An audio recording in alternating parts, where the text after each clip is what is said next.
proposal step by step. Excellencies, ladies and gentlemen, the past 28 months have made it clear that the war in Ukraine has far-reaching repercussions for international order, for those in the areas directly affected by the hostilities, and for the lives of millions of people around the world.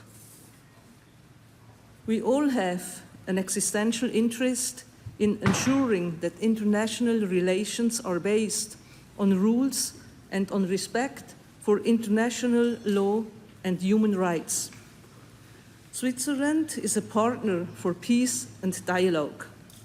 As a neutral country, we look back on a long tradition of solidarity and good offices. The harmonious coexistence of nations isn't just a noble objective.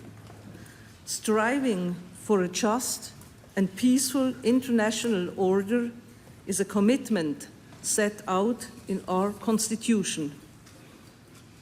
To fulfill this responsibility and honor our tradition, my government accepted President Zelensky's request to host this summit.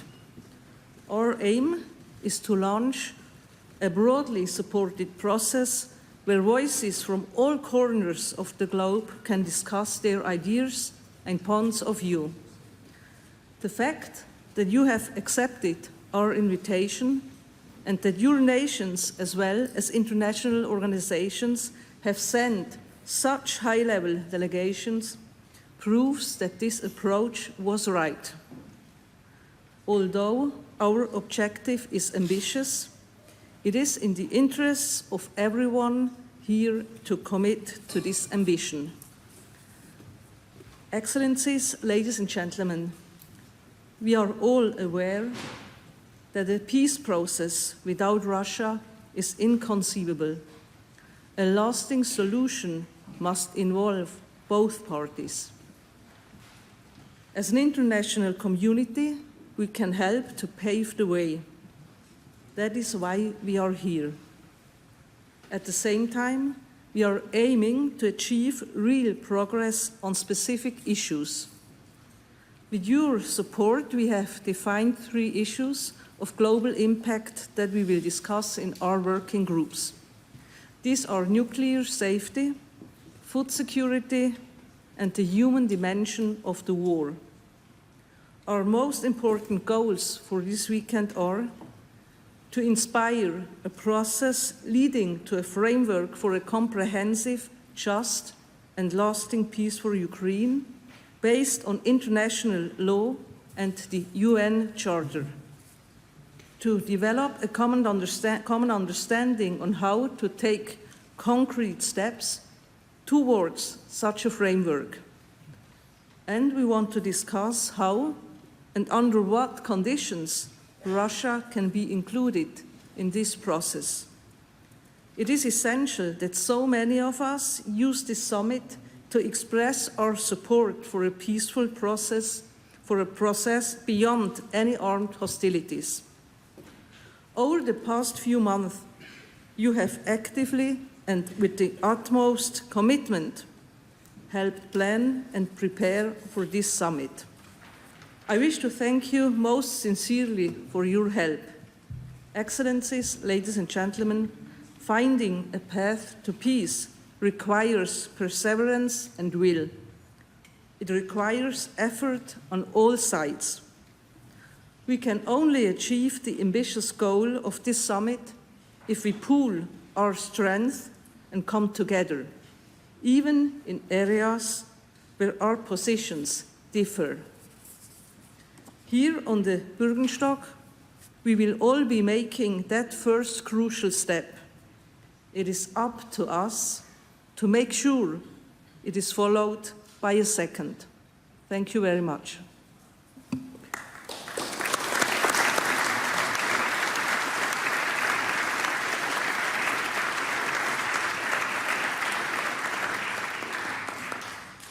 Thank you, Madam President. And now I invite the President of Ukraine, Volodymyr Zelensky, to take the floor for his address. Thank you so much. Madam President, thank you. Thank you for your efforts to organize the summit and bring about a just peace. Ladies and gentlemen, today is the day when the world begins to bring a just peace closer. I thank everyone who has worked for this day, every leader, all the teams and advisors, all the states. 101 states and international organizations are now at the summit, and this is a tremendous success, our success, the common success of all those who believe that a united world, United Nations are stronger than any aggressor. Distinguished leaders and representatives of states and international organizations, everyone who is here today for the sake of a just peace. I'm pleased to welcome everyone to the first Peace Summit, which can be the first step towards a just end to the war of Russia against Ukraine. And when we end it justly and fairly for Ukraine on the basis of international law, then every nation in the world will be able to count on the same justice and fairness, on the same effectiveness of the UN Charter with regard to its rights. And then these words will once again have their full power. We, the peoples of the United Nations, determined to save succeeding generations from the scourge of war, which twice in our lifetime has brought untold sorrow to mankind, and to reaffirm faith in fundamental human rights, in the dignity and worth of the human person, in the equal rights of men and women, and so important of nations, large and small, and to establish conditions under which justice and respect for the obligations arising from treaties and other sources of international law can be maintained. These are the first words of the UN Charter, but they are also the words that describe the essence of the peace formula, which became the basis of the Peace Summit and encouraged all parts of the world and different nations with equal respect to participate in our joint work. The Peace Summit, our unity here proves that the very idea of international law remains alive and effective. Your presence here proves that the UN Charter and the basic conventions are not a formality, but the real foundations of coexistence among peoples. Our principles are clear. No one had the right to wage a war of aggression against a neighbor and undermine one of the basic principles of the UN Charter, the territorial integrity of states. No one had the right to threaten the world with nuclear weapons. No one had the right to undermine food, energy, or any other security of the world and its regions. No one had the right to kidnap the children of another nation. No one had the right to undermine peace. We are able to ensure the effectiveness of such principles. These are globally important principles. And I'm grateful to you, distinguished leaders and representatives of states and international organizations, for proving that the world may not fall into total war anymore.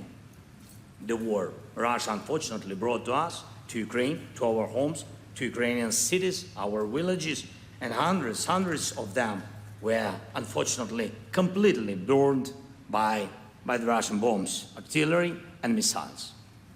Putin has taken the lives of thousands of our people. Why? Because he wants to take over a neighboring country. I do not wish this to anyone. I sincerely wish that all of you, all the peoples of the world, every child, every family could simply live without war. And I want this for all Ukrainians. Ukraine had the right to peace, just like all of you. Ladies and gentlemen, we must stop this war based on the UN Charter, respect for international law, the just interests of the Ukrainian people, and the idea of the undeniable value of human life, life, not war.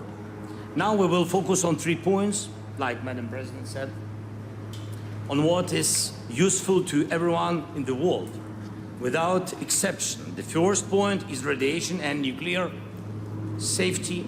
The second is food security. The third is the release of prisoners and deportees, adults and children, military and civilians whose lives have been broken by war. We will focus on 3 initial points of the peace formula, and in the process of working on them, we can reach an agreement and create an action plan for each point of the formula. Therefore, this inaugural peace summit includes 3 panels where each participating country can show its leadership. The peace formula is inclusive, and we are happy to hear and work on all proposals, all ideas, what is really needed for peace and what is important to you, dear friends. I urge all of you to be as active as possible, and I'm proud that all parts of the world, all continents are now represented at the Peace Summit. We have managed to avoid one of the most terrible things, namely the division of the world into opposing blocks. Here, there are representatives from Latin America, Africa, Europe, Middle East, and Asia, the Pacific, North America, and religious leaders. 101 participants, and no one had the privilege of deciding for another. This is true multipolarity, when each political pole of the earth is represented and has its own influence in solving a globally important issue. No one doubts that the global majority wants to guarantee all aspects of security, including nuclear and food security. The majority of the world definitely supports the principle of territorial integrity of states, sovereignty of nations, and equality in relations between peoples.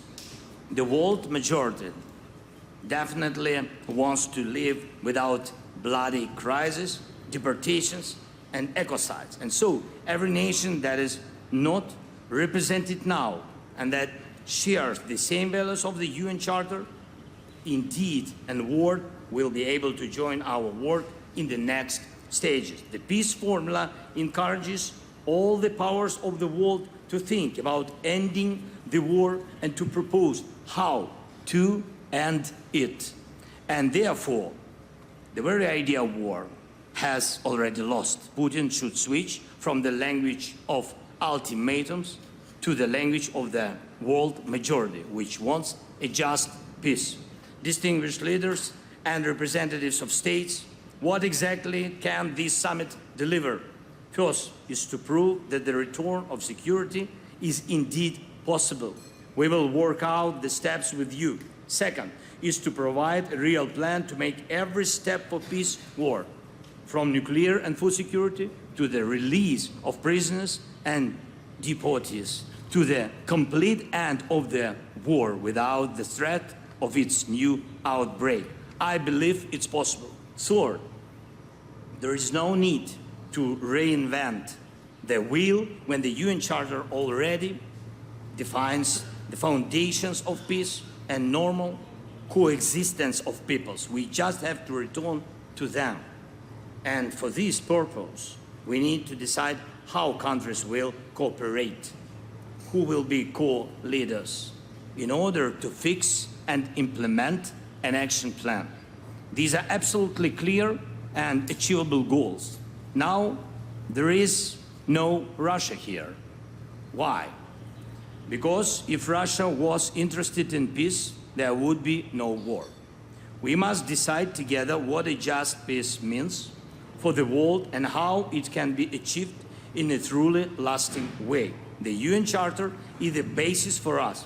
And then, when the action plan is on the table, agreed by all and transparent for the peoples, then it will be communicated to the representatives of Russia. And so that at the second peace summit we can fix the real end of the war. Now we are starting this path together. We must prove that the united world is a world of peace, a world that knows how to act correctly. Thank you for attention. Thank you for participating in the summit. I hope for fruitful work together, of course, together. We all need peace. Slava Ukraini!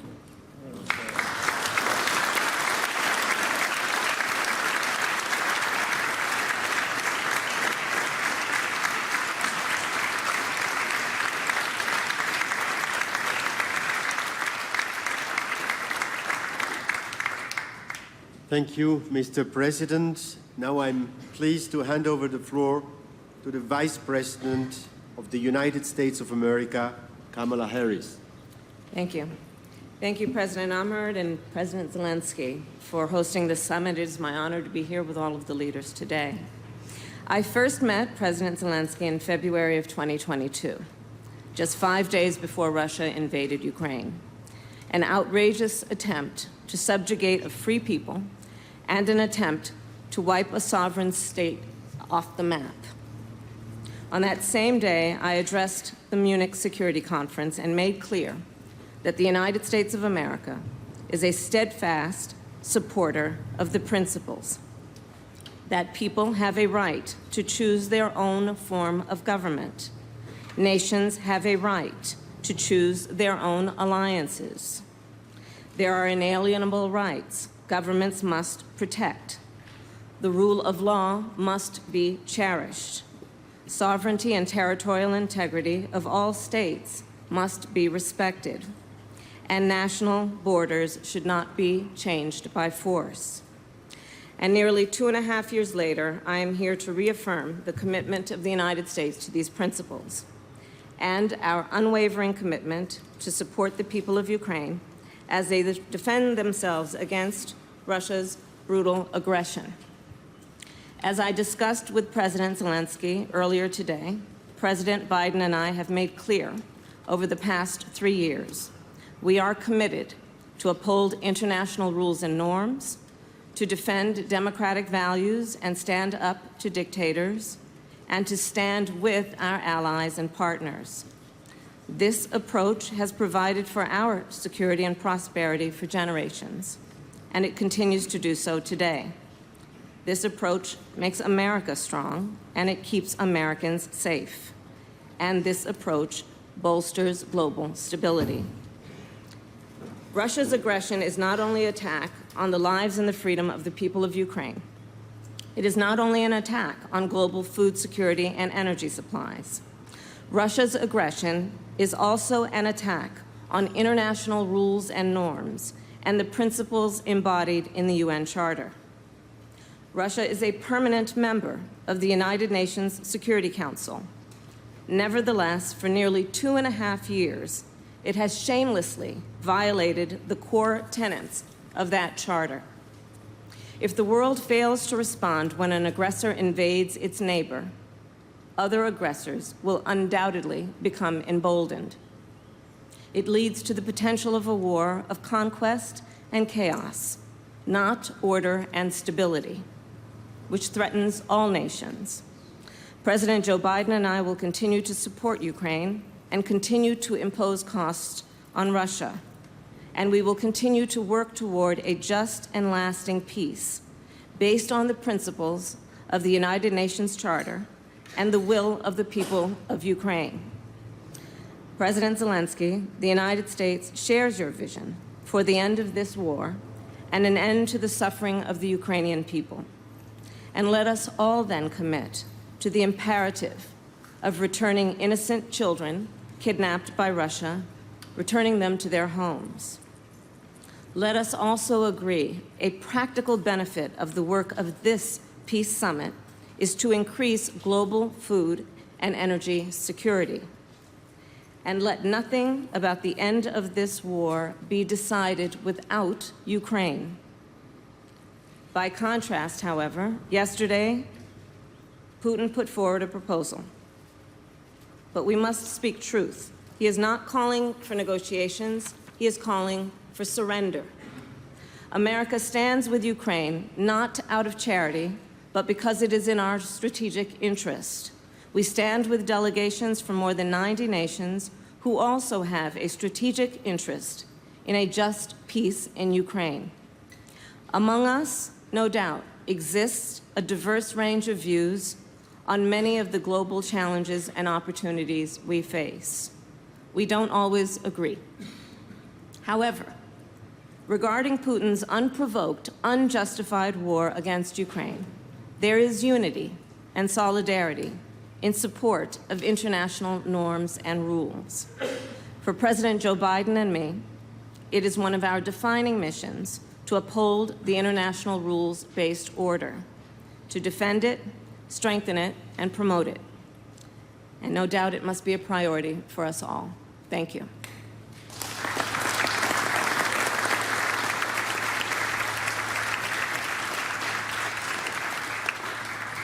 Thank you, Madam Vice President. May I now ask the President of the European Commission, Ursula von der Leyen, to give her address.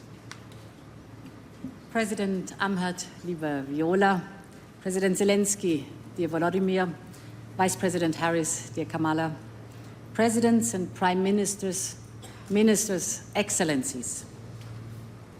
We have all come to Switzerland from different places, with different histories. We may not always see the world in the same way, but there's something all our countries have in common. We all value our independence and our freedom. We all expect our borders to be respected. We all yearn to be the masters of our own destiny. Some, indeed many countries, have had to fight for this, for independence, for self-determination, for freedom. And this is also what Ukraine is fighting for. This is also what the people of Ukraine desire.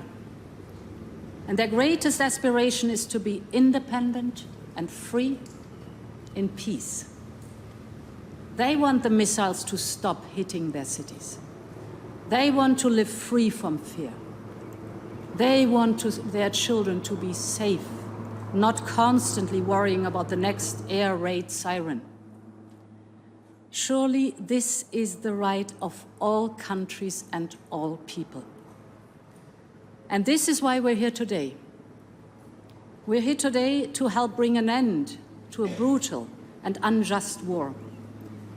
A conflict that has shattered lives and displaced millions.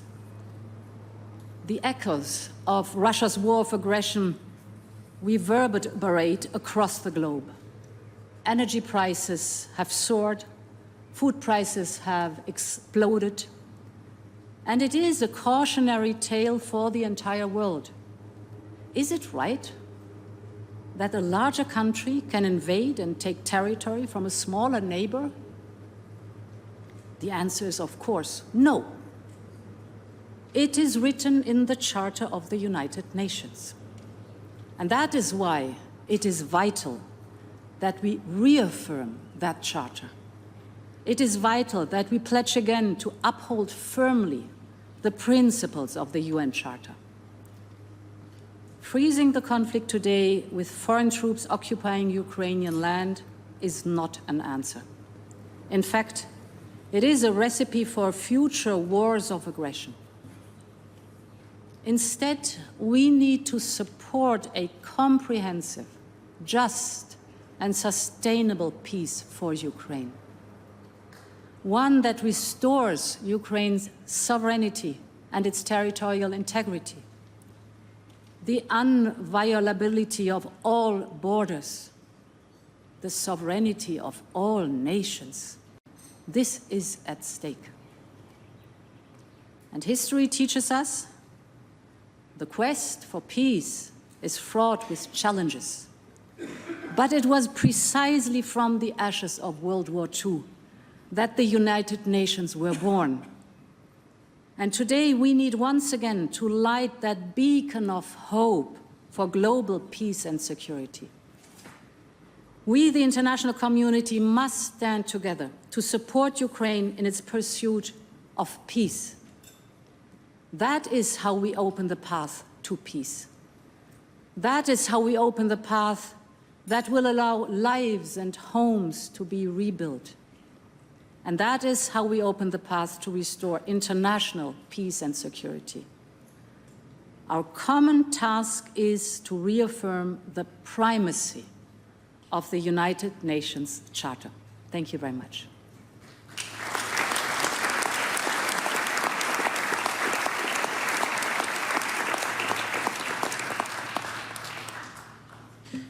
Thank you, Madam President.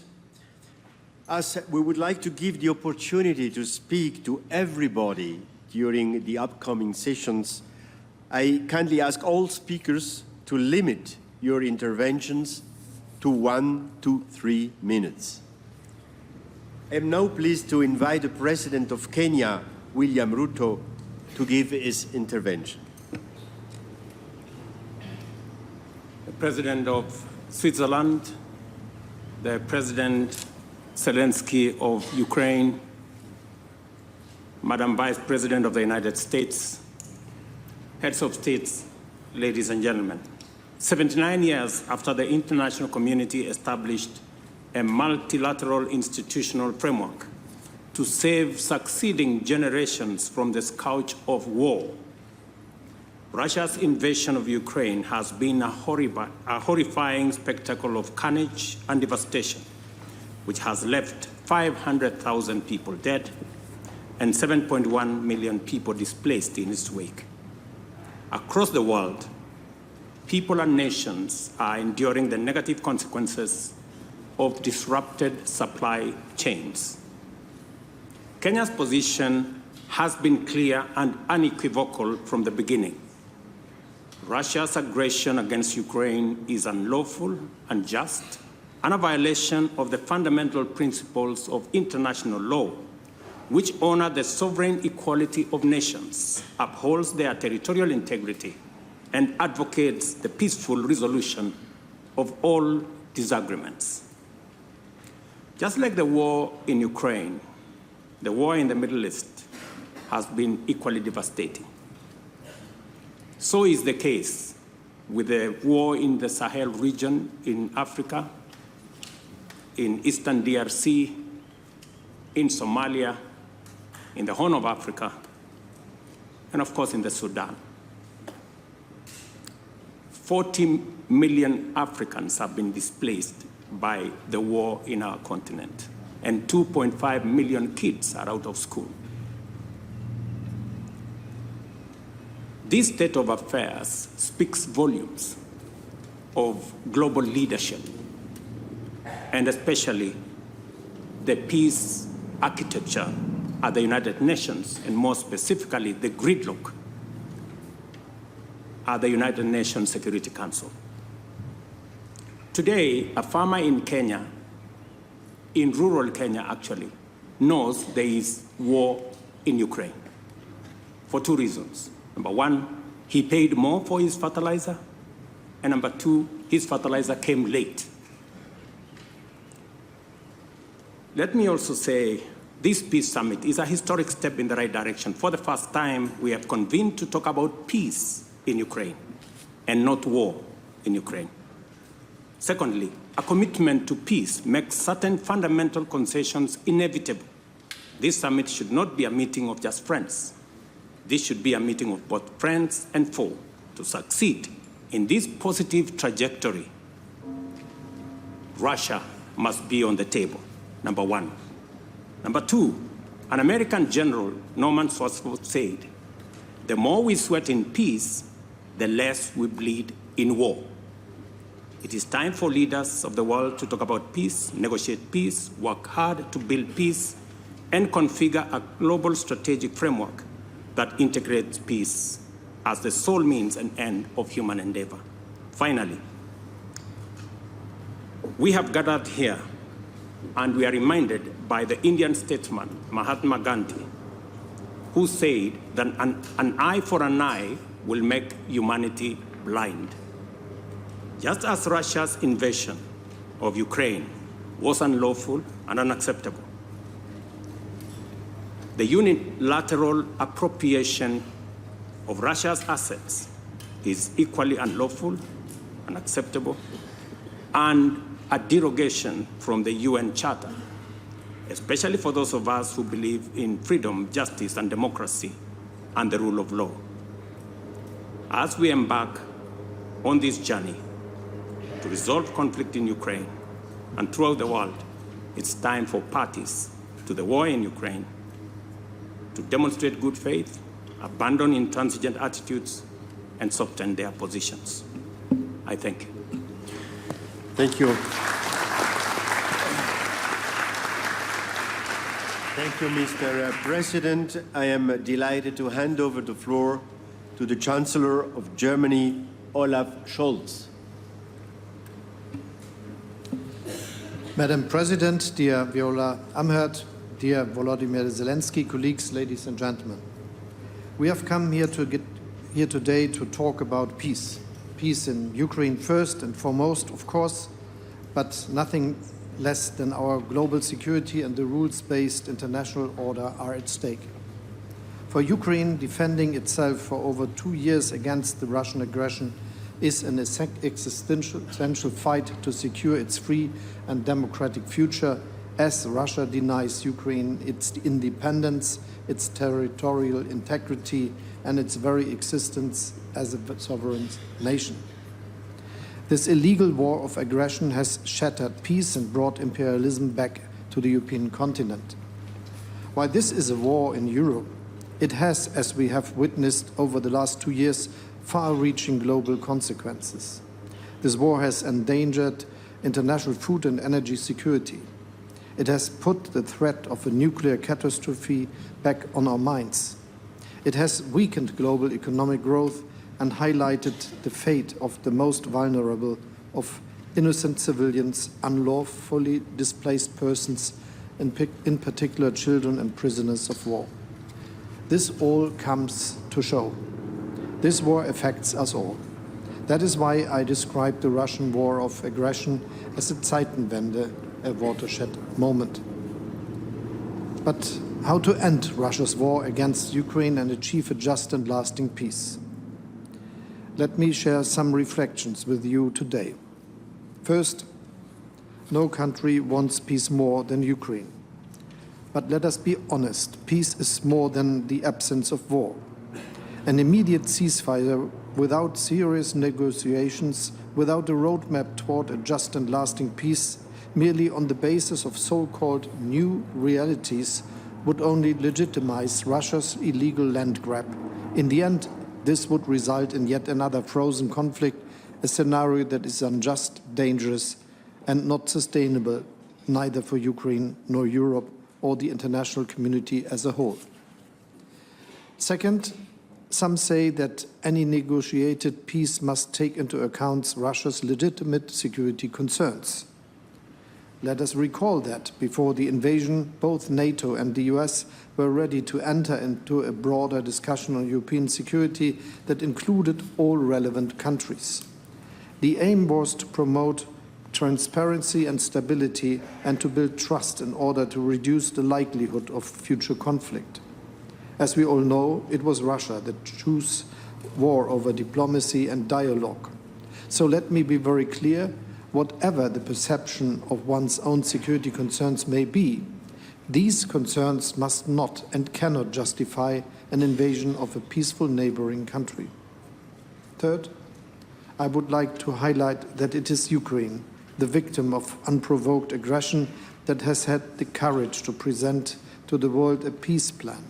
Inspired by President Zelensky's peace formula, many, if not all, of the countries represented here today have participated in the Copenhagen, Jeddah, Valletta and Davos meetings of national security advisors. And so we are here today. I'm very grateful to our Swiss hosts that we can enter into a truly global exchange on principles for a just, lasting and comprehensive peace, and on how to achieve the widest possible international support for a future peace process in Ukraine. Which document is better suited to guide us than the Charter of the United Nations with its fundamental principles of territorial integrity and sovereignty? This also includes the respect for international humanitarian law and human rights. It includes the sovereign equality of all states, the peaceful resolution of conflicts, and multilateral cooperation for the benefit of humanity. These principles are binding for us all, and they are the foundation of the international rules-based order. My last point today is on Russia. It is true, peace in Ukraine cannot be achieved without involving Russia. But let us not forget that, as we speak, Russia continues to relentlessly wage its brutal war. We all know Russia could end this war today or at any given moment once it ceases its onslaught and withdraws troops from Ukraine. To date, Russia has refused to heed our collective call for peace on the basis of international law and the UN Charter. Our gathering today is important, and I want to thank all of you for your participation. We all recognize that achieving peace still requires tremendous efforts. We should jointly seek to achieve a framework and a roadmap for concrete steps in this direction. I have compared this process to a small plant that needs watering, nurturing, and delicate care. Let us engage collectively in ensuring that this plant develops and grows. Let us use the time until our next meeting to intensify our efforts. I look forward to your and to our discussions.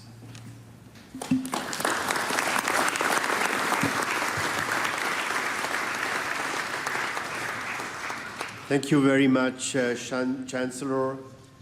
I am now pleased to invite Prime Minister Sheikh Mohammed Al Thani from Qatar to share his thoughts. Madam President Viola Amr, Sir President Zelensky, Excellencies, I would like to begin by extending my appreciation to the Federal Republic of Switzerland for hosting this summit towards seeking peaceful solution to the Russian-Ukrainian conflict. Amidst an international climate of conflict, the importance of continuing to call for a ceasefire and striving to find a peaceful solution is clear now more than ever.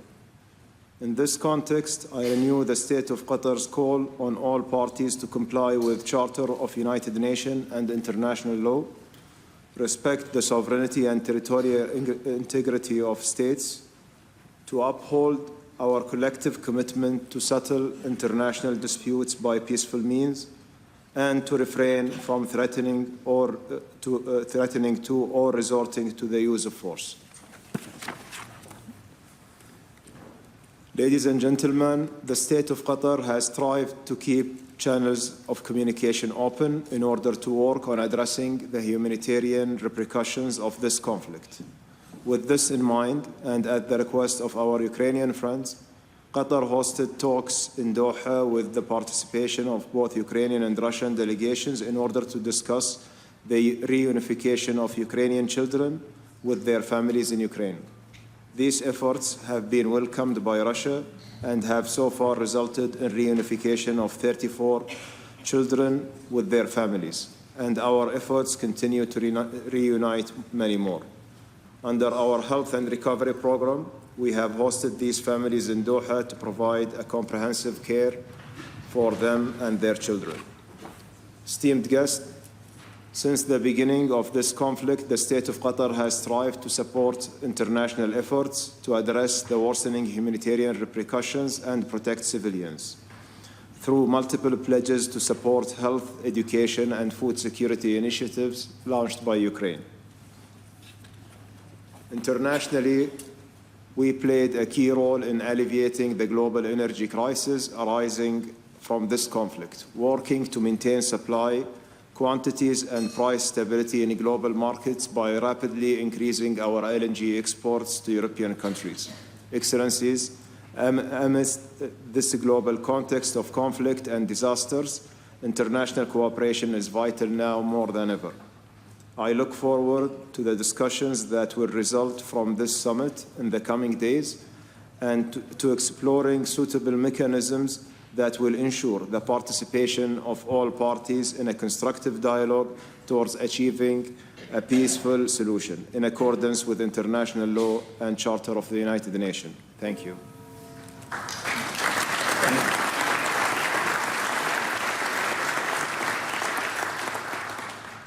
Thank you, Prime Minister. Thank you also for being on time. May I hand over to the Minister of Foreign Affairs of Saudi Arabia, Prince Faisal bin Farhan Al Saud. Your Excellencies, I would like to thank the Swiss Confederation for inviting us to attend this summit, in line with its long tradition as mediators and peacemakers. The Kingdom's participation in this summit stems from our commitment to support all efforts at reaching an end to this conflict and achieving sustainable and just peace and security. We hope this summit provides the much-needed basis for placing us on a political track to resolving the conflict.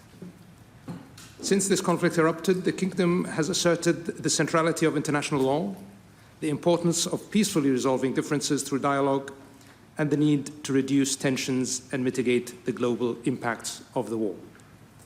His Royal Highness the Crown Prince and Prime Minister also extended the Kingdom's good offices to both sides, expressing our readiness to mediate and bring the conflict closer to a solution.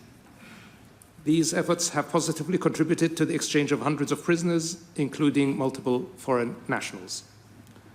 The disruption to peace and security in Europe has affected global stability and hindered collective action and global cooperation. We reaffirm the importance of facilitating access to global food supplies and working to strengthen both global food and energy security in the face of the challenges the world faces. More than 2 years into this conflict, the impact is felt by the international community, and it is therefore a shared burden to encourage peace and negotiation rather than further escalation. The Kingdom views as a priority the need to facilitate a cessation of hostilities and to encourage an environment conducive to peace, one that spares further destruction and the loss of life. This overreaching consideration has been reflected in our balanced position from the beginning of the conflict, while leveraging our positive relations and good offices with both sides in search of a pathway to peace. We have also sought to provide Ukraine critical humanitarian assistance to alleviate the suffering of the Ukrainian people. These principles reflect the Kingdom's long-standing position, and we will continue to lend our support to all efforts to facilitate dialogue between both parties. We believe it is important that the international community encourage any step towards serious negotiations, which will require difficult compromise as part of a roadmap that leads to peace. And here it is essential to emphasize that any credible process will need Russia's participation. We hope the outcomes of this summit reflect those aims. Thank you.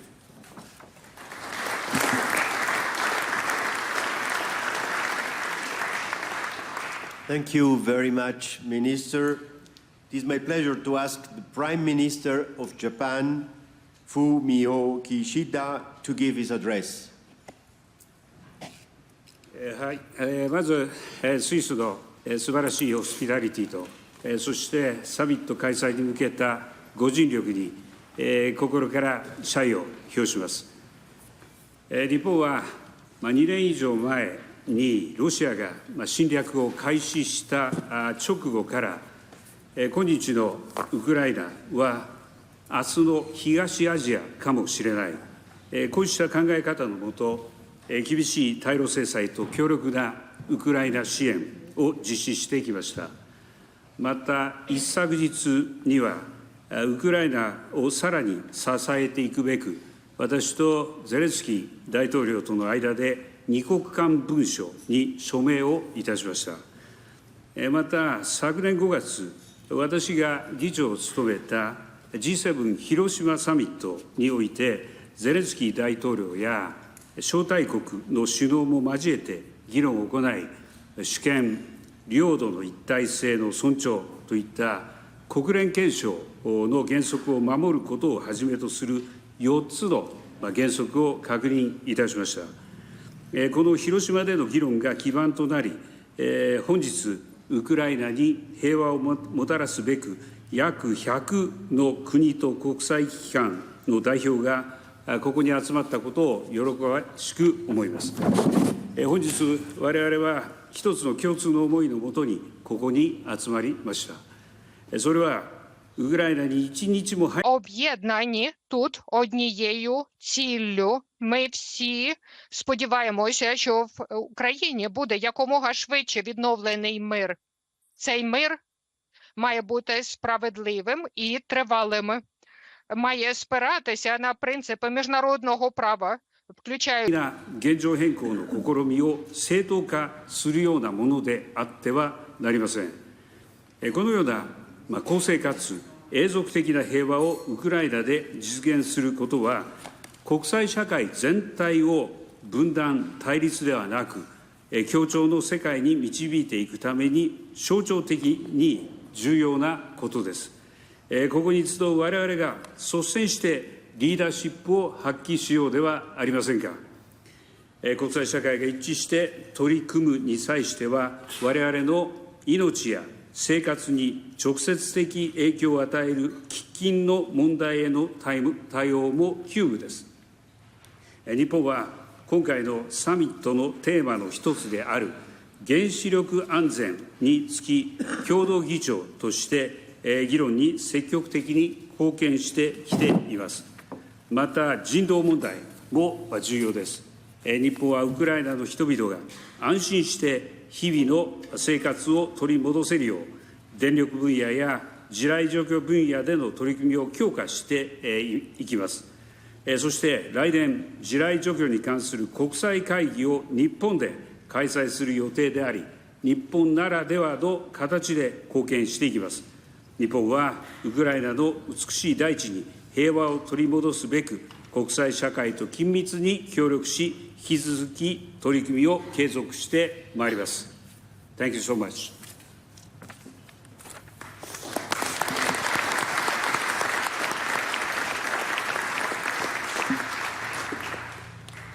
Thank you, Prime Minister. And now I'm delighted to pass on the Prime Minister of the United Kingdom, Rishi Sunak. Thank you, President Amherd, President Zelensky. Colleagues, Russia chose to wage war on Ukraine. We come here united because we choose peace. Peace based on the foundational principles of the United Nations Charter. The Ukrainian people did not ask for this fight, but in defending their country, their valor and their sacrifice have been truly humbling to witness. It is a cruel paradox that the things that make life worth living are also the things for which brave men and women are prepared to die. For family, for freedom, for the ability to shape one's own future. We salute them all, just as we abhor all of those who have pushed this fate upon them. I recall my first visit to Kyiv when I saw the explosive devices that departing Russian soldiers has placed in children's toys and footballs. There can be no justification for that. There can be no justification for escalating nuclear rhetoric. There can be no justification for disrupting food supplies to tens of millions of vulnerable people. Now, there will be, of course, a diversity of views around this table, but I commend and thank everyone for their participation here today, demonstrating that you all seek a genuine peace to this conflict. Because Putin has no interest in a genuine peace. He's launched a sustained diplomatic campaign against this very summit, ordering countries to stay away. And we should ask, why does Russia feel that they are so threatened by a summit discussing the basic principles of territorial integrity, food security, and nuclear safety? Instead, Russia's representative at the United Nations recently said, the only topic for any international meetings on Ukraine will be the unconditional surrender of the Kyiv regime. Well, that will never happen, because aggression cannot and will not prevail. Instead, we must set out the principles for a just and lasting peace based on international law and the UN Charter. That is the path to a permanent cessation of hostilities, showing that we will always protect the right of all nations to determine their own future.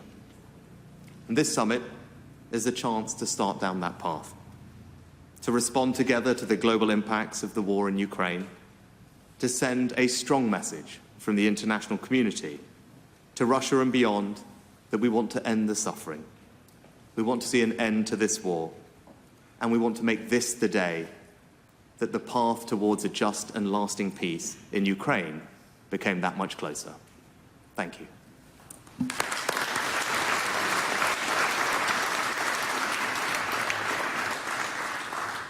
Thank you, Prime Minister. I'm honored to now pass the floor to the Prime Minister of Timor-Leste, Mr. Shah Mama Gush Mahu.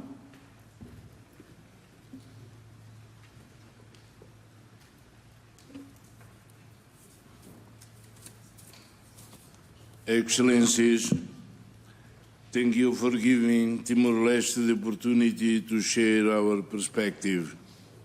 I would like to thank Her Excellency Viola Amherd, President of the Swiss Confederation, for inviting me to this Peace Summit.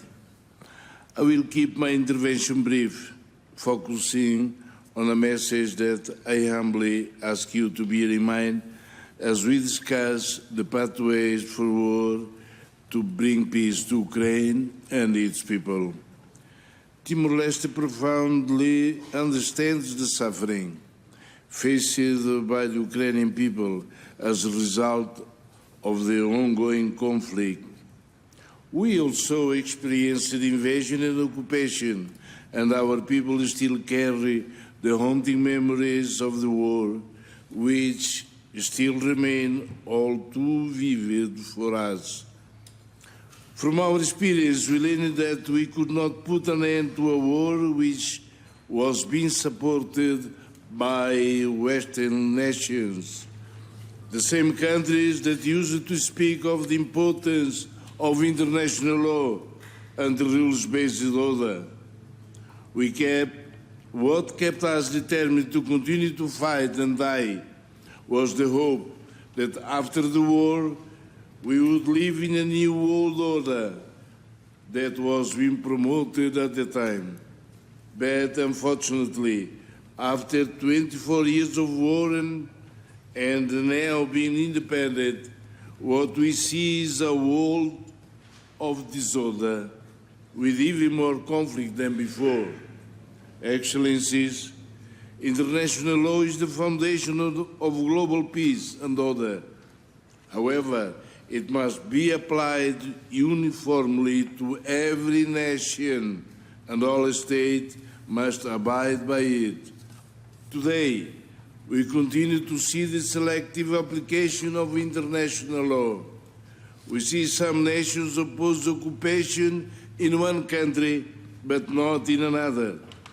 Too often, the very nations that proclaim the sanctity of international law are the ones that violate it. If we are committed to maintaining international peace and security, we must apply international law consistently, without selective enforcement, and treat all conflicts with equal importance. We have a moral obligation to address and be concerned about all conflicts equally. Currently, around 65 wars continue worldwide. Even if they seem distant from our own countries, we must not forget them. We must hold on to international law's promise of justice and reach for peace. Excellencies, I will conclude my message by once again appealing to you to remember these points as we move forward in our discussions and, more importantly, after we return to our respective countries. Thank you.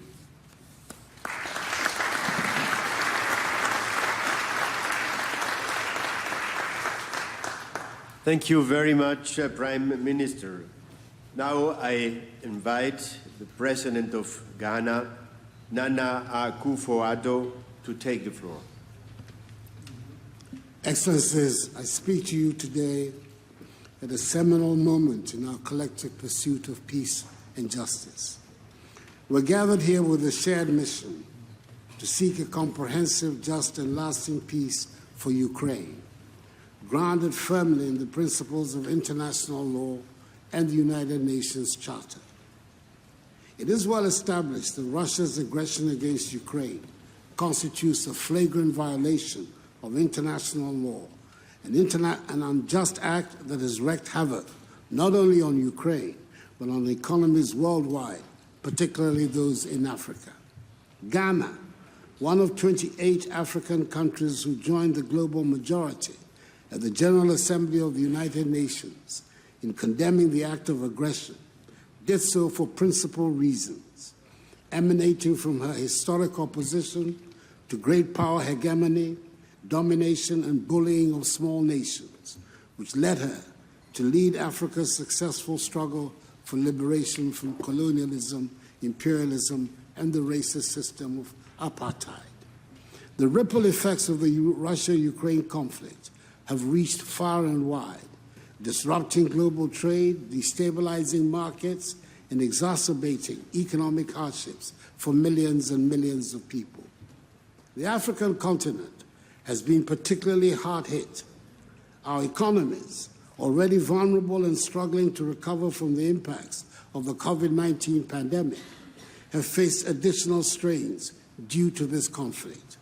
The blockade of the Black Sea has led to severe shortages and skyrocketing food prices, which have precipitated a food security crisis across Africa, as many nations rely heavily on these imports to feed their populations. The cost of living has surged, and the specter of hunger and malnutrition looms large over our most vulnerable populations. In the face of such widespread suffering, it is imperative that we come together to chart a path towards peace. This summit offers a crucial platform for dialogue, enabling us to address the complexities of this conflict and work collaboratively towards a resolution. In this context, the Ukrainian peace formula stands out as a critical framework for reaching lasting peace. The formula emphasizes several key elements essential for a sustainable resolution: the immediate cessation of hostilities, the withdrawal of Russian troops, and the restoration of Ukraine's territorial integrity. It also underscores the need for the protection of human rights and the facilitation of humanitarian aid to those affected by the conflict. By adhering to the principles outlined in the Ukraine peace formula, we can ensure that any peace agreement is just, equitable, and enduring. It is equally imperative that any resolution, whilst respecting Ukraine's sovereignty and territorial integrity, addresses the legitimate security concerns of all parties involved. This comprehensive approach will help prevent future conflicts and foster a stable and secure environment in the region. The Ukraine peace formula provides a viable roadmap, and together we can work towards a future where all nations can coexist in harmony and security. And it is for this reason that Ghana regrets the absence of the Russian Federation and the People's Republic of China at this meeting.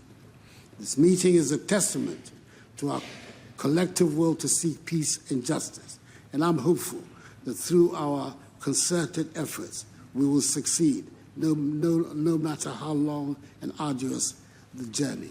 I thank you for your attention.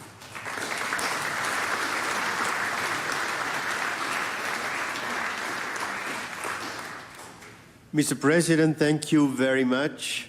May I now hand over to the President of Spain, Pedro Sánchez. Let me begin by thanking Switzerland for hosting this summit of peace in Ukraine. More than 2 years have gone by since the beginning of Russia's military aggression, a clear violation of international law and the principles of the UN Charter, including those of sovereignty, independence, and territorial integrity. I want to pay tribute to the heroism and resilience of the Ukrainian people and its government in the defense of their country. Spain will continue to support Ukraine for as long as necessary, because One thing is clear in this conflict. There is an aggressor, which is Putin, and there is a victim, which is the Ukrainian people. In every conflict, we must defend the victim and stop the aggressor. We are addressing today some of the global consequences of this conflict, the dreadful humanitarian crisis, the worsening of the pre-existing global food crisis, particularly damaging the most vulnerable, and the fear of a nuclear catastrophe that we thought we'd never experience again. Spain has engaged actively with policy and resources to try to mitigate them. But there is another important consequence of this war, which is the impact on the international order. It might be tempting to blame others, such as the West or NATO, for this war. Russia may claim that it has security concerns about the situation in Europe and that these concerns are legitimate. However, some basic rules must apply in any case in order to maintain the peaceful coexistence among nations. There are quite simple rules, like one country cannot invade its neighbor, it cannot annex the territory of other country by force, food is not a weapon, nuclear threats are unacceptable. If we do not act according to these rules and we do not strongly defend them, there is no international order. Chaos would lead our world under the rule of those who are the strongest. And this is just not acceptable. Today, in this important meeting, we must send a very clear message that we gather around core values, like the respect for each and every country's sovereignty, independence, and territorial integrity. That international law and international humanitarian law always apply and must be respected all times. These are universal principles that need to be strongly upheld in a coherent and consistent manner, in every place, at every time, and no matter the actors involved. Principles are principles, and therefore they are not negotiable. This must also be the basis of a just and lasting peace in Ukraine. Any solution that validates an aggression or a violent annexation will not last. It will only lead to a more unstable and dangerous world. We hope that this meeting will help build that consensus from which a future solution can be discussed with all relevant actors, including Russia. It is time that we deliver the just and lasting peace that Ukraine and the world deserves. Thank you.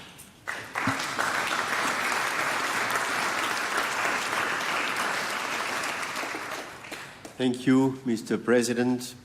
As next speaker, may I call the Prime Minister of Croatia, Andrej Plenković. Thank you very much, Madam President of the Swiss Confederation, Mr. President of Ukraine. First of all, thank you for having organized this global summit on peace in Ukraine, widely attended and well planned. Russia's invasion of Ukraine actually is not only 2 years and 4 months long, it's a 10-year invasion and aggression of a neighboring country that has proved that the international law is not respected, that the global governance has been left without an answer to this conflict. It has caused disruptions to European security, energy, food supplies, and had a global impact. The unjustified narratives of questioning Ukrainians' identity, of falsely alleging the so-called denazification of Ukraine were just pretext for the territorial ambitions. And even yesterday we heard the tactics, salami at its best. In 2014, Crimea, Donetsk and Luhansk. In 2024, Zaporozhye and Kherson. Then perhaps a pause, and then one can see what may happen later. Therefore, there are differences between peace and peace. The peace that Croatia can advocate will never be the peace where the victim should capitulate and get rid of its own territory. The real peace should involve immediate ceasefire, strong international engagements based on previous experiences, with even perhaps a high-level personality involved that can be trusted by all sides, in order to use all the mechanisms that the United Nations have in the past had on the similar experiences of peaceful reintegrations of temporarily occupied territories. Croatia, that has itself been a victim of aggression 30 years ago, shares to Ukraine its extensive experience on humanitarian issues, including in prisoner exchanges, forced transfers of children and civilians searching for missing persons, psychological support for veterans and humanitarian demining, strong expertise on the prosecution of war crimes.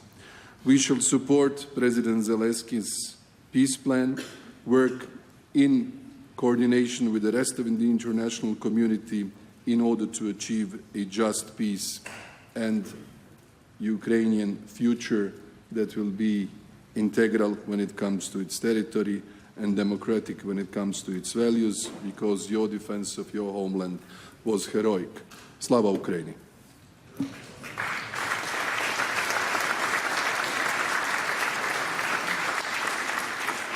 Thank you, Prime Minister. As next speaker, may I invite the President of Georgia, Salome Zurabishvili. Mrs. President Hammered, President Zelensky,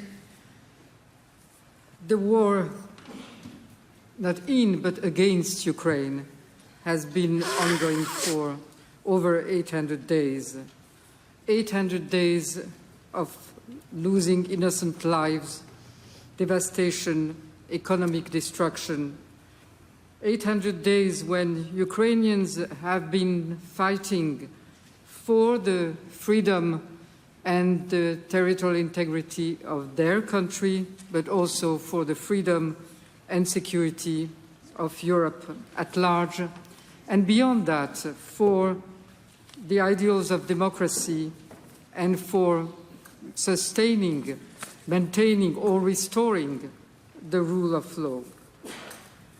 My country, Georgia, can only share the plight of the Ukrainian people that we have experienced in our turn. Before Bucha, there was Abkhazia, is the title of a film. And yes, before the war against Ukraine, there was a war against Georgia, not once, but many times. And before the occupation of territories in Ukraine, there was the occupation of territories in Georgia. So my country can only share the concern for the human devastation that Ukraine is living through, the forced transfers of children.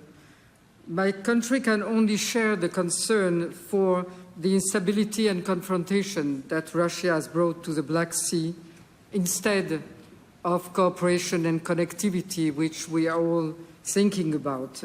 Militarization of the Black Sea, when Russia is planning to open a new additional military naval base in the territory of Georgia, in the region of Abkhazia.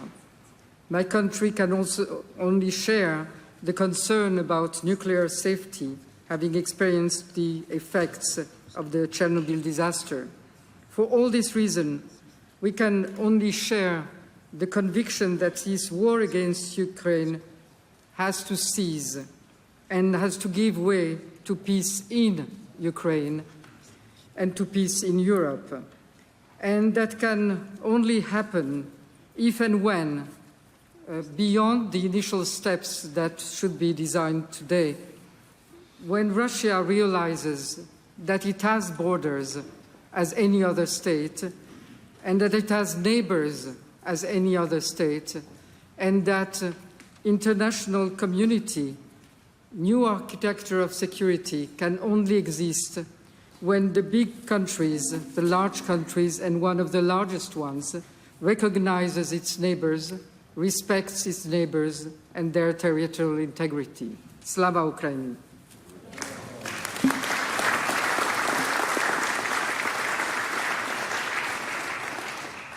Madam President, thank you very much. Now I invite the President of the European Council, Charles Michel, to give his contribution. Thank you. Madam President of the Swiss Confederation, Mr. President of Ukraine, first of all, let me thank you for organizing this important summit. I would like to briefly focus on 4 points. First, international law and UN Charter must be the backbone for a just peace in Ukraine. No matter our continent, history, religion, or skin color, we all share the same guiding compass, and this is the UN Charter and its principles of sovereignty, territorial integrity, human dignity, and the right to self-defense. These principles are universal, and we must uphold them. Second point, this war has one aggressor, and this is Russia, and one victim, the people of Ukraine. And the people of Ukraine, they have the right to defend their children, their homes, and their communities. And it is our collective duty to protect a world based on laws that govern how countries should live together. This full-scale war is more than an attack on the security of Europe, on the idea of Europe. This is an attempt to drag us all back to a darker past, a world of nuclear confrontation, dramatic food insecurity with economic consequences. This war is an odious attempt to replace the force of law with the law of force, and we cannot give up. Russia's threats to use nuclear weapons are completely unacceptable and irresponsible. Russia's reckless actions are driving up the risk of a nuclear incident with consequences for the entire world, and that's why the EU strongly supports the work of the IAEA, Director General Grossi and staff on the ground. Third point, let's be absolutely clear. There is no room for double standards. International law must be protected always and everywhere without any ambiguity in Ukraine, in the Middle East, and everywhere in the world. This is our global responsibility. Lastly, a word about the future. Peace requires dialogue. Any future dialogue with Russia must be based on international law and UN Charter, and it's up to Ukraine to decide when it may be possible. This war is a direct attack on the global rules-based order. We need a global response. We all have a choice to make. Don't we let the world slide backward, or do we stand strong and go forward towards international law, fundamental principles, and UN Charter? We made our choice. The future is up to us. You can count on the EU. Slava Ukraini.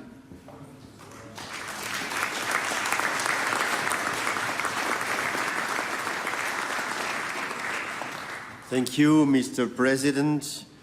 May I now give the floor to the President of Chile, Gabriel Boric.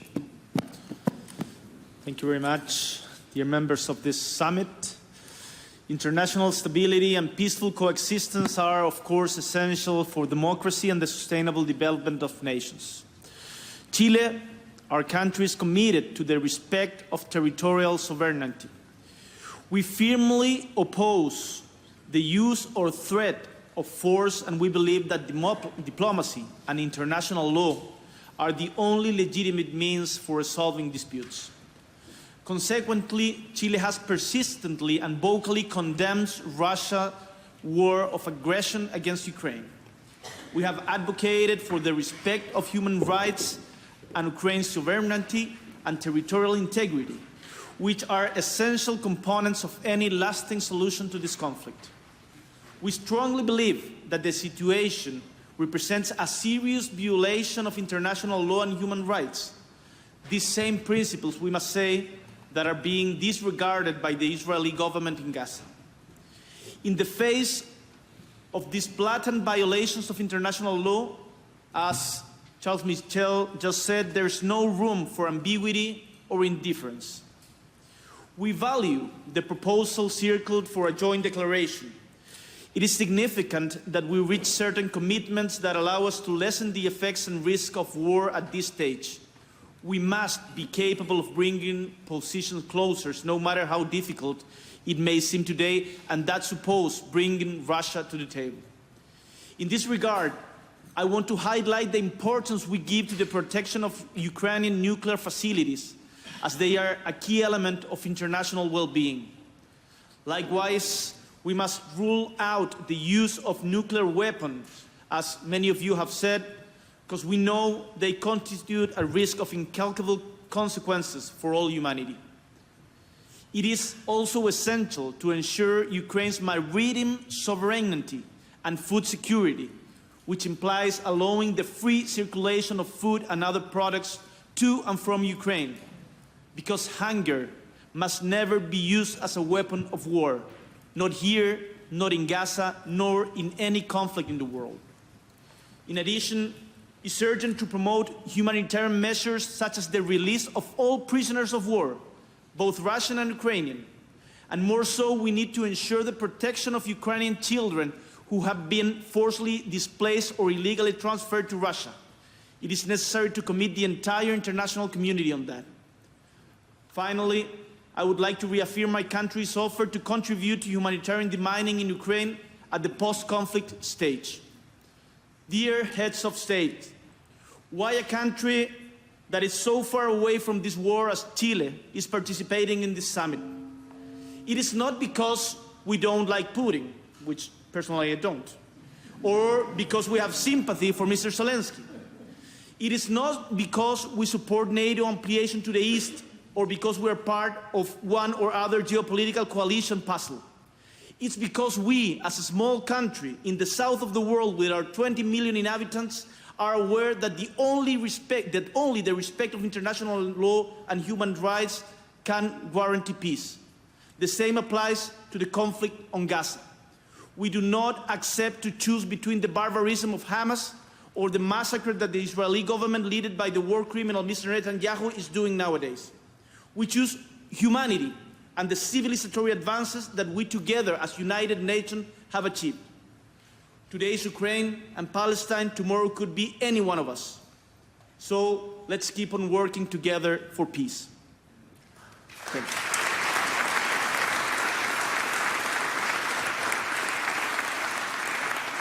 Mr. President, thank you very much.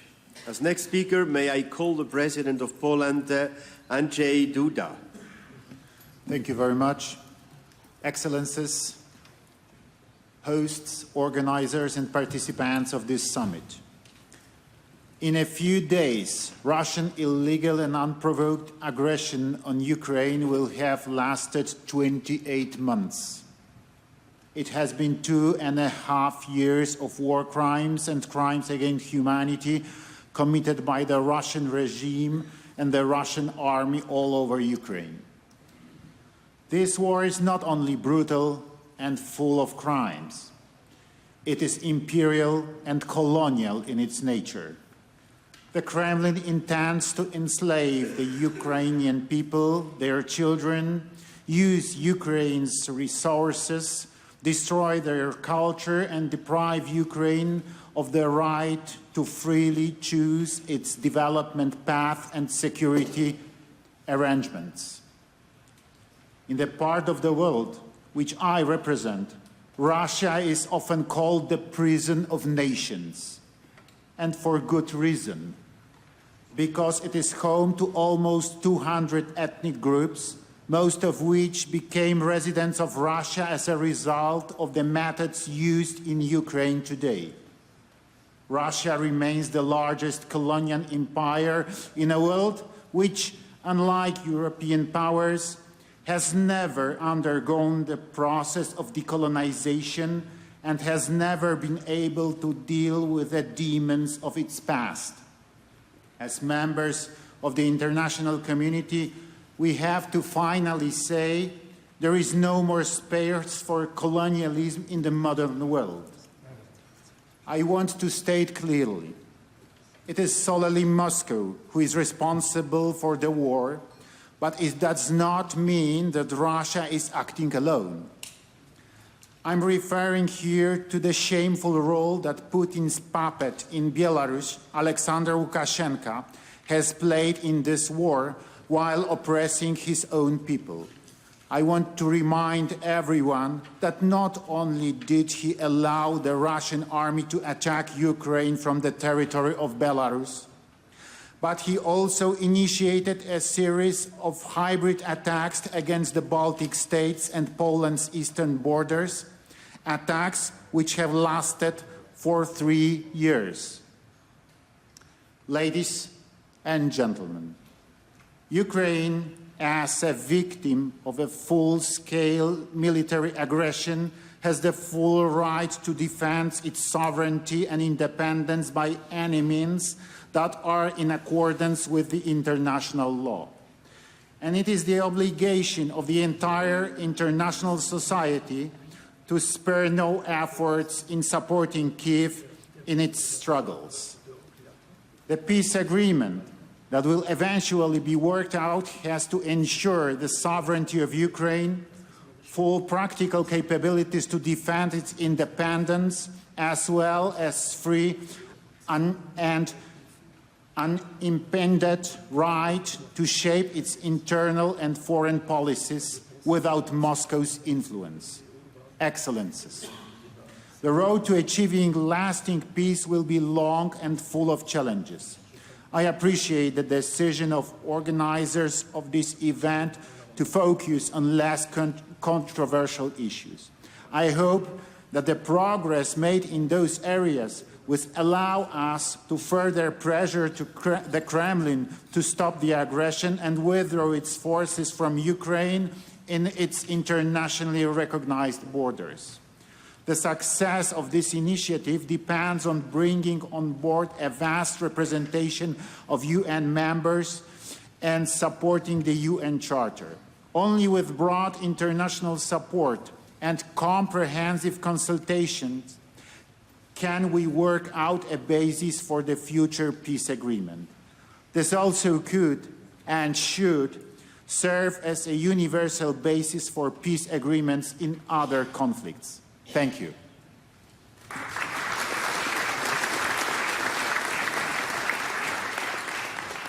Thank you, Mr. President. And now it's my pleasure to hand over the floor to the President of Moldova, Maia Sandu. Distinguished audience, we're here today to talk peace. We all want peace, but what truly defines peace? We know for sure what peace is not. Peace is not capitulation to the aggressor.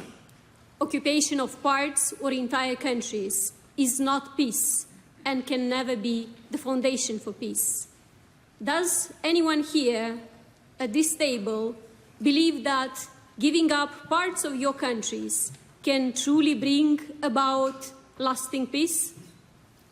Peace must be defended by all of us. We must forge a world that is strong and cohesive and that actively supports nations like Ukraine in their quest for peace and security. Today, I stand before you to reaffirm Moldova's unshaken commitment to the restoration of peace in Ukraine and in Europe. A peace that respects Ukraine's sovereignty and territorial integrity. We might have limited resources, but we have a strong desire to help. Moldova has taken important steps in line with Ukraine's peace formula. On food security, we facilitate grain exports from Ukraine to global markets, particularly important for countries where food security remains a pressing concern. On humanitarian measures, we have welcomed hundreds of thousands of refugees and joined international efforts to free abducted Ukrainian children. On justice, we have joined the Council of Europe's Registry of Damages to ensure Russia pays reparations. Equally important, we're building resilience so that we can preserve stability at home and be a strong and supportive neighbor to Ukraine, with whom we share 1,200 kilometers of border. Our own journey, however, is not without challenges. Hybrid attacks, coordinated by Russia and its proxies, continue to test us, attempting to undermine our democracy and interfere with our sovereign choices in the upcoming elections. But we have never been more determined to prevail. We understand the stakes at hand: our peace, our freedom, the future of our children. Ladies and gentlemen, peace cannot be bottled within borders.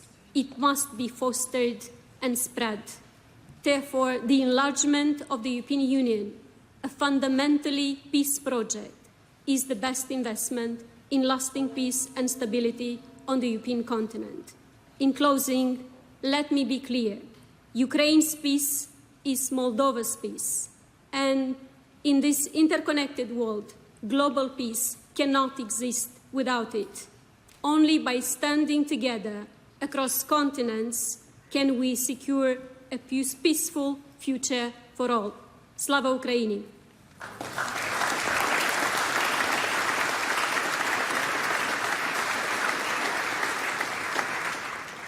Thank you, Madam President.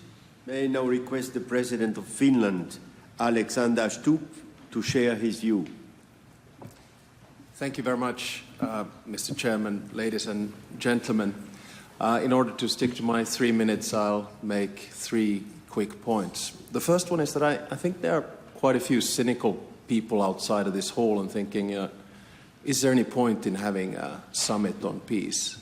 And to them, I think the simple answer is to say that, as a matter of fact, if you don't talk about peace, you can't achieve it. And the mere fact that we have 60 heads of state government here, that we have 100 countries, I think is an achievement in and of itself. And I think for us in the global West, it's very important to listen to the voices that we've heard here today. I listened attentively to the President of Kenya, President of Ghana and Chile, Prime Minister of Qatar, and the Foreign Minister of South Africa. There are wars waging around the world, and they call for peace as much as this one. Now, for those who don't come from next to Russia, you must also understand that a lot of us are worried. We have 1,300 kilometers of border with Russia. Since the 1300s, we've had over 30 wars and skirmishes with Russia. Russia invaded Finland in World War II. We lost 10% of our territory, including the land where my grandparents were born and where my father was born. This is why the reaction from our side has been so vehement. My second point is that I actually think this has been a good week for peace. Why? Because of this summit, because of the G7 summit, because the EU negotiations for Ukraine started this week, and because of the support that our NATO allies are giving to Ukraine. So I think that Ukraine actually starts this path towards peace from a position of strength, much stronger than what it was 3 weeks ago, let alone 3 months ago. My third and final point is, when we talk about peace, it's important to talk about the nature of peace. And here's where I think it's very important to listen to not only President Zelensky, but all of those who say that this has to be a just and sustainable peace, which is based on international law and the UN Charter. It also means that we need to have a follow-up to this meeting as soon as possible, because peace is very rarely an end state. It's always a process. And let me finish off by saying what my predecessor and mentor, President Ahtisaari, once said: what humans begin, humans can also end. So I hope that this summit will be the first step in the path towards peace. Thank you for the invitation, and Slava Ukraini.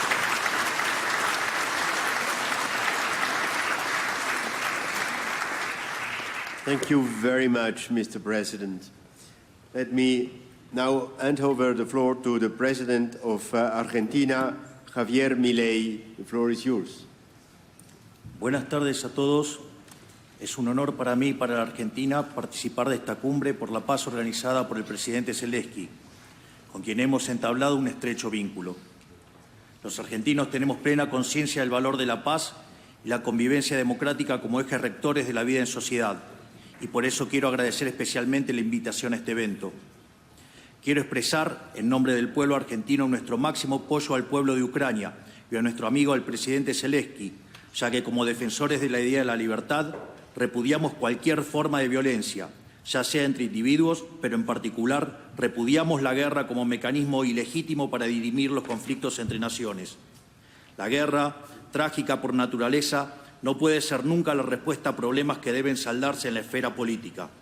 La guerra no es una herramienta legítima para resolver conflictos. La guerra es el último recurso de un pueblo que debe defenderse, nada más ni nada menos. Nosotros somos defensores de la idea de la libertad.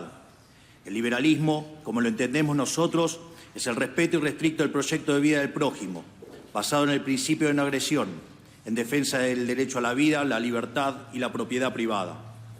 Como defensores de la libertad, no podemos abogar por otra cosa más que la paz entre los pueblos y las naciones libres.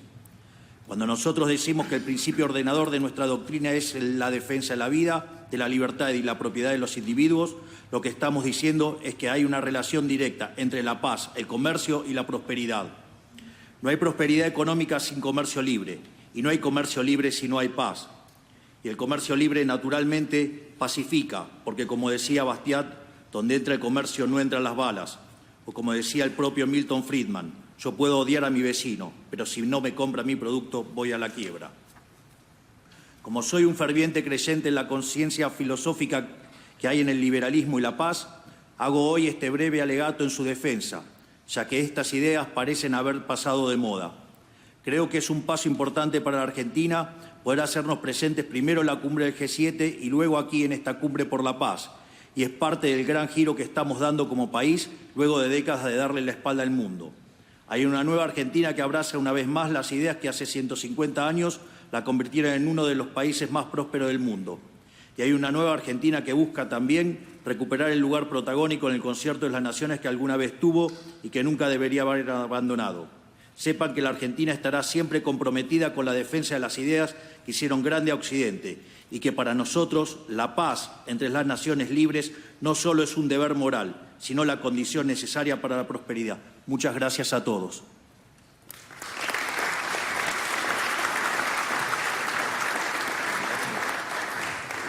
Mr. President, thank you very much. As next speaker, may I call the Prime Minister of Denmark, Mette Frederiksen. Dear colleagues, thank you very much for hosting this important meeting. A year ago, the national security advisors from 14 very different countries met in Copenhagen for a first discussion on how we could advance peace in Ukraine. And today, more than 100 countries and organizations are in this room. I think it shows a very strong and united wish for universal peace and stability. Of course, also for Ukrainians. They have now been under attack for almost 2.5 years, and the widespread global consequences of the war are well known. Russia's continued and relentless attacks against Ukraine's cities and people show how far we are from peace today. Yet we stand strong. We gather here today around a shared understanding and a shared fundamental commitment to the UN Charter and international law, to the principles of sovereignty, independence, and territorial integrity. This is our baseline, and it has to be our baseline for our path towards peace. If we do not stand up for these principles, then what are we all worth? We cannot accept a world where borders can be changed by military force, where the aggressor sets the rules. We have a special responsibility and we have a common interest to support a solution to the war in Ukraine, a comprehensive, just and lasting peace for Ukraine. And by being here today, we have taken that responsibility upon us. As we meet today, we also take good note that concrete progress has been achieved in some key issues: nuclear safety, ensuring reliable export of grain to global markets, and bringing unlawfully deported Ukrainians back home safely. These are not small steps. They make a big difference for many affected all around the world. And these steps must pave the way for concrete results in other areas. I think all of us know that it's not simple to achieve just and sustainable peace, especially because Russia do not want peace. Not in Ukraine, not in neighboring countries, not in the Sahel region, not in Middle East. And therefore, thank you for inviting us today. We have to continue to talk to each other. We have to listen cross continents to find the concrete solutions and to move forward together. Thank you.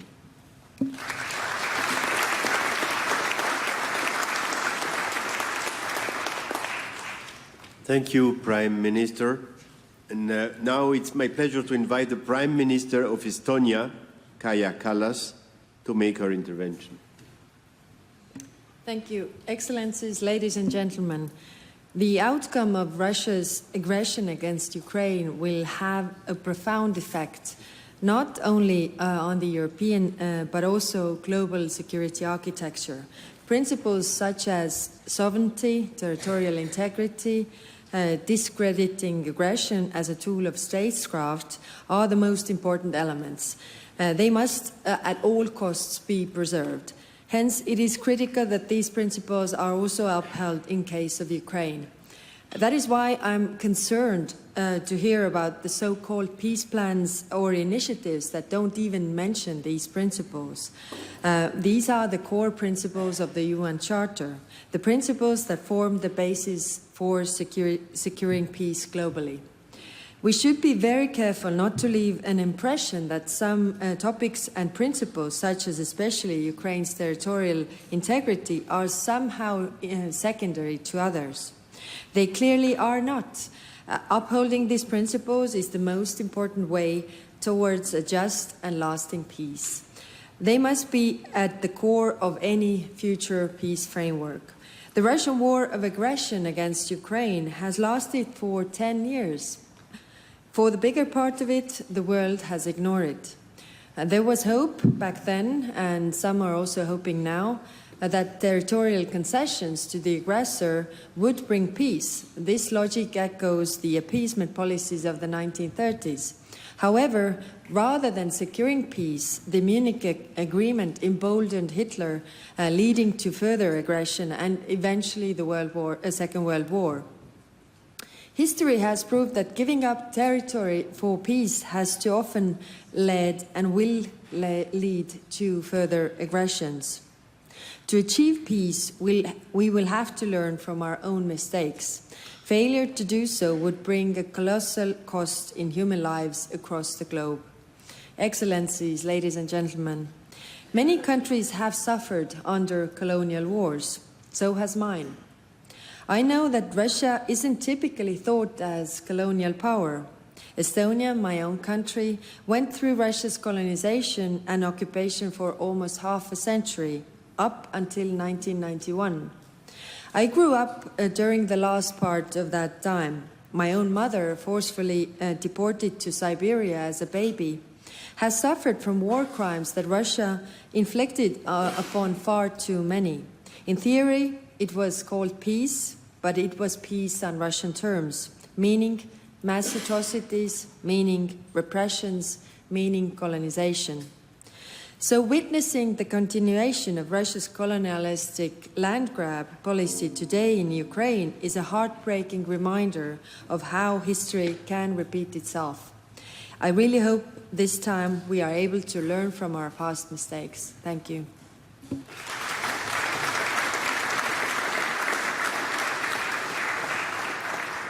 Thank you, Prime Minister Kallas.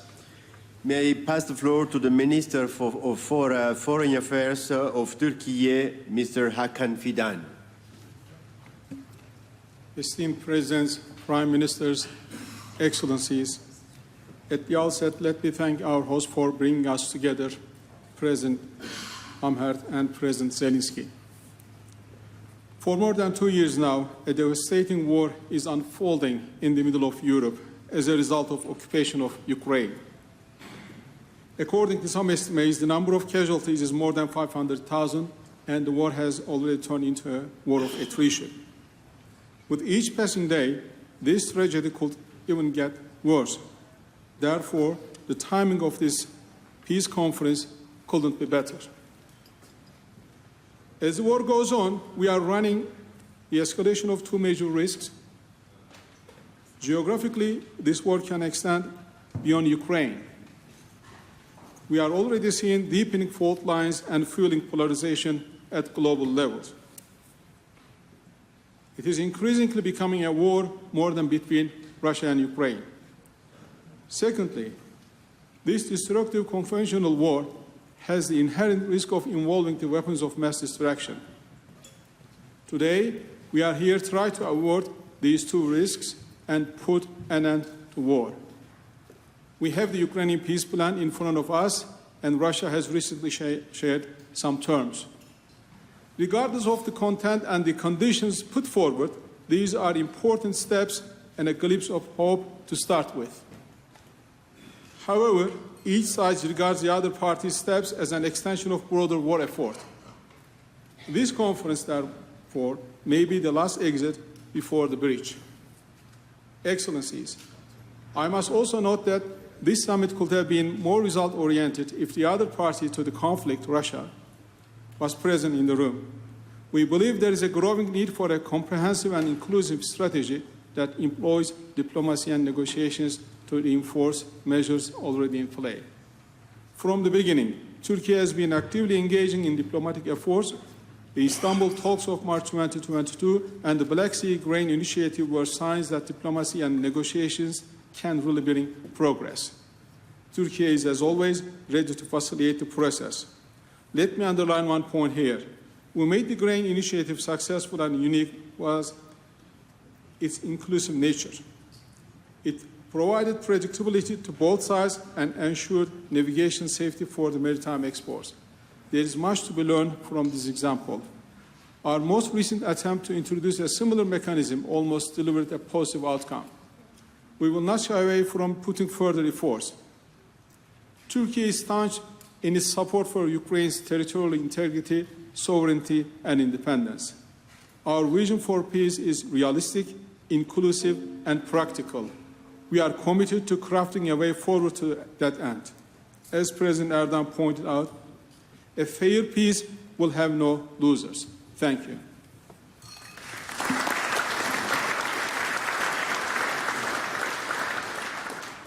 Thank you, Minister Fidan. I have now the honor to pass on the Deputy Prime Minister and Foreign Minister of Italy, Antonio Tajani. Thank you very much, Mr. President. Thank you for hosting us today here. The position of the Italian government is clear. As the G7 President, Italy wants to keep Ukraine at the center of this national and international agenda. Our political goal is a just peace. We are not at war with Russia, but unfortunately, there are not signs of goods from Putin to achieve peace. In fact, this war could end any moment if Russia puts an end to its aggression against Ukraine and restore Ukraine's territorial integrity. A just peace cannot imply surrender of Ukraine and continued occupation of its territory by Russia. It takes to make peace. This summit is a call for a peace based on justice and principles. The Italian President of the G7 has three clear priorities: peace, stability, and growth. Italy is at the forefront in the reconstruction effort. This week in Berlin, we announced a new important initiative in the health sector, energy infrastructure, connectivity, particularly transportation in the railway sector, and culture. Special attention will go to humanitarian demining. I signed with Minister for Communities Skurakov a new memorandum to strengthen the reconstruction of Odessa. Italy will host the next conference for the reconstruction of a country in 2025.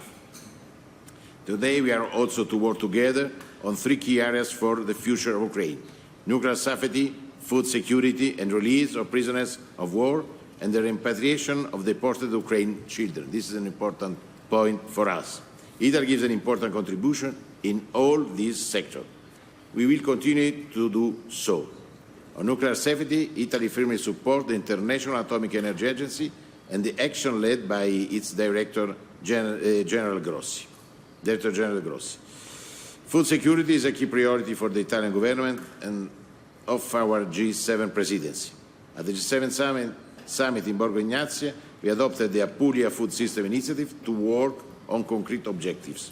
Food security will be at the center of the G7 development ministerial meeting I will host in Pescara in October.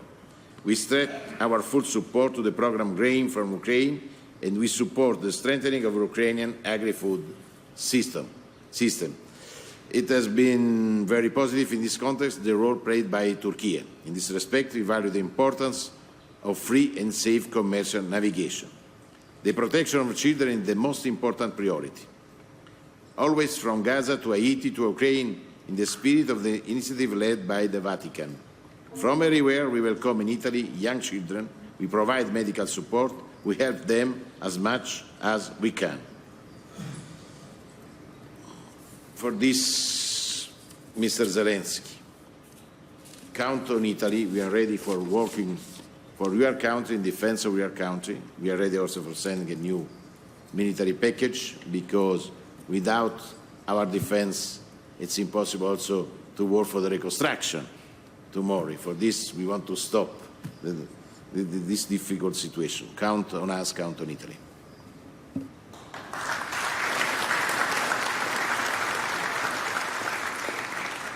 Thank you, Deputy Prime Minister.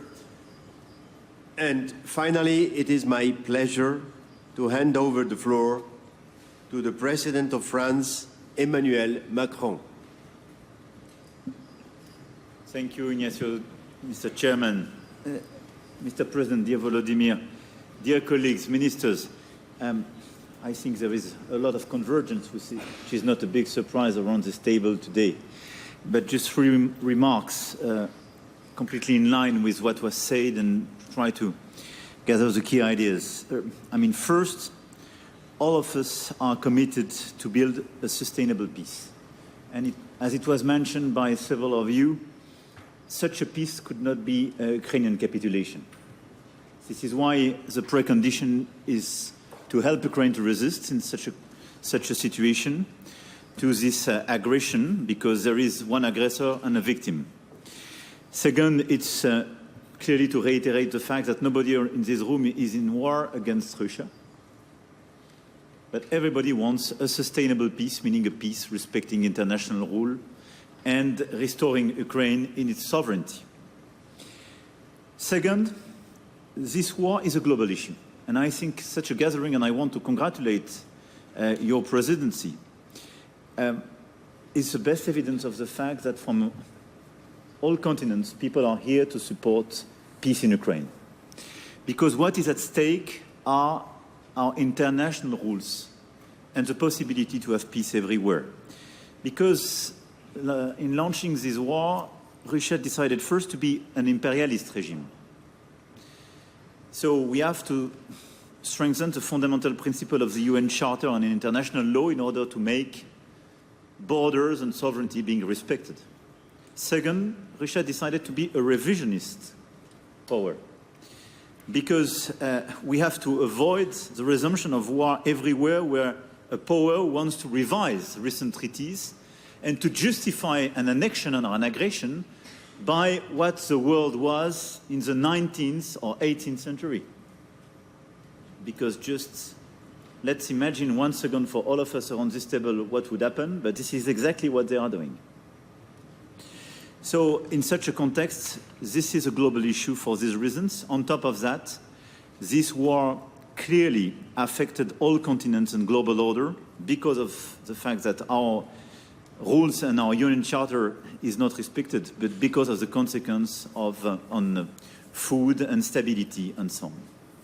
My third point is that precisely this summit is a milestone to reiterate our attachment to the core principles of our international laws. And through the draft communiqué and remarks made by colleagues, nuclear safety and security, food security, humanitarian issues are three pillars where, through this conference, we gather leaders and countries from all the world in order to reiterate our view. I want to insist on the fact that now one of the key priorities clearly to secure the situation around Zaporizhzhia nuclear power plant and not to accept any complacency vis-à-vis the attacks targeting civilian targets and infrastructures as well in Ukraine. These are war crimes and are clearly a top priority at this moment, and I want as well to support fully the role of the International Agency for Atomic Energy. My last point is on top of all this initiative, a lot of leaders mention follow-ups. We will have the resolution adopted by the United Nations General Assembly on the Olympic truce. We don't see this truce as an obligation vis-à-vis Ukraine, and I want to be clear here, and I was clear with President Zelensky. This is clearly a call for Russia to cease its war of aggression and its attacks on civilians and civilian facilities. And a lot of religious leaders are taking very important initiatives in parallel. And I think increasing the pressure in this context to have a truce on the Russian side is extremely important. I suggest that in parallel, we build all together a follow-up in order to enlarge the circle of countries joining our efforts, to avoid a big divide of the world, and to avoid, I would say, the temptation of other initiatives, and not to compete in terms of initiative, but just to have a follow-up, adding countries and not dividing the circle, and clearly to build what should be a set of key requirements of the global community that we could put on the table vis-à-vis Russia. And I think this is the best way to help Ukraine to build the framework of a sustainable peace, meaning a peace respecting international order. So I think it would be great if, right after this initiative and this summit hosted by Switzerland, all of us coordinate in order to increase the outreach and work in that direction. I want once again, dear Ignacio, dear Viola, to thank you for this great initiative and obviously to reiterate our full support to President Zelensky and the Ukrainian people.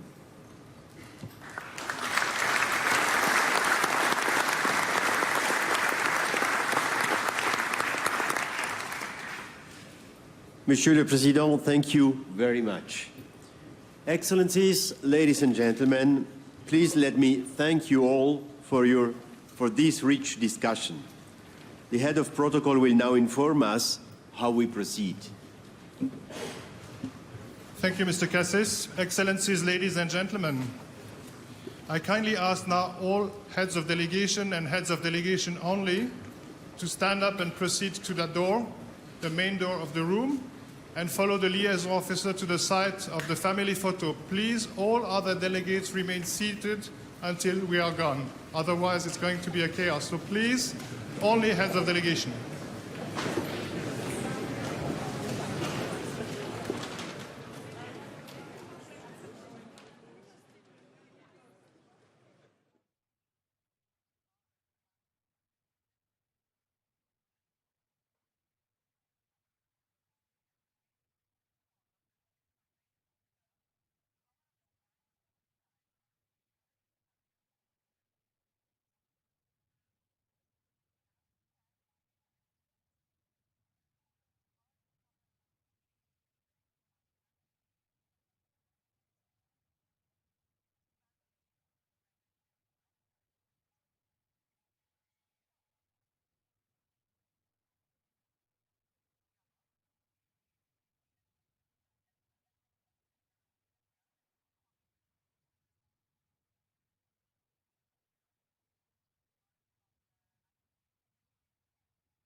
Everybody starts shooting, you know?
Messieurs, Bidot, protocole.